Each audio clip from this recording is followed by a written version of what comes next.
Right, so we have an hour. I didn't actually wind up taking a nap. I don't know why I'm so tired when I don't have an opportunity to nap.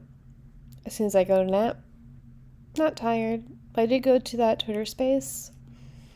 I am gonna try to go to bed early tonight. My friend has her Twitter space at 11, so I think I'm gonna stop recording this, then go to her space, but start feeding my cats, and just at like 11:30 be like sleepy time, and then try not to wake myself up. But if I do, I'll try to come here early and get the shit done. So what are we doing? We are moving on to hard hat.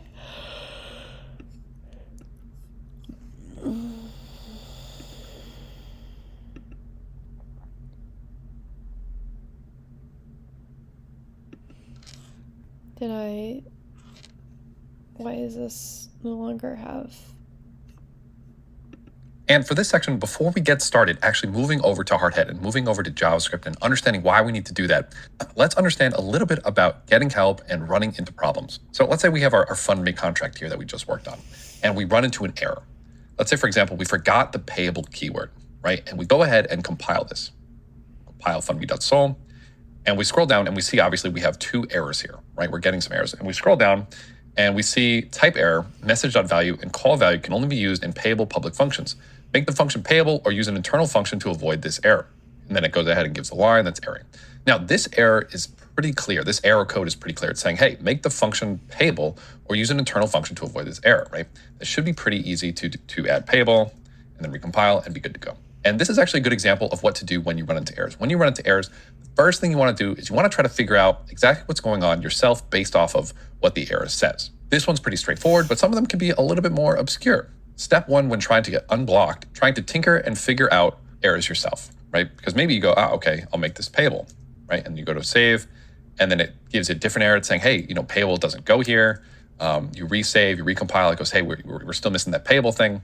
First step is always going to be try to tinker and figure it out yourself. For this course, I want you to limit tinkering/triaging to 20 minutes. If you take more than 20 minutes to tinker and triage, then move on to the next step. But I also want you to take at least 15 minutes yourself, or be 100% sure you exhausted all options. You're completely out of ideas. So typically try to tinker, try some stuff for 15 minutes. And if you're under 15 minutes and you're saying, hey, I'm 100% certain I've tried everything that I can think of, then you can move on to the next step. So step one, when you run into errors, is always going to be tinker and try to pinpoint exactly what's going on.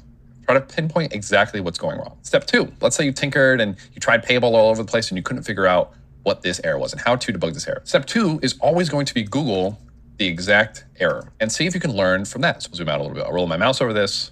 I'll grab this. I'll copy it, put quotes around it, and do exactly that. And Google search that exact error. And take some time. Let me Google that for you. Going through Google, going through Stack Overflow, going through Stack Exchange ETH, and look to see if somebody has asked this question already. And it looks like down here, it looks like somebody has. Type error, message.value, and call value can only be used on payable public functions.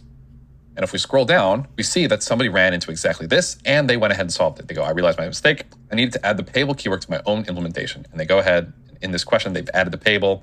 And hopefully this would give you the insight to say, okay, great, I do need to come back here and add payable. Let's say this Stack Overflow question didn't show up, right? This form wasn't here. What do we do next? So step one, tinker. Step two, Google the exact error. I'm going to do a step 2.5 that only is for this class. Go to our GitHub repo discussions and/or updates. For this course specifically, go to this GitHub repo, full blockchain solidity course.js. Are you sure step one isn't just complain on Twitter or at your coworkers? Because I'm pretty sure I usually do that. Okay, so. It'll look a little bit different when you all get to it, but come to this repo and look in this chronological update section to see if there's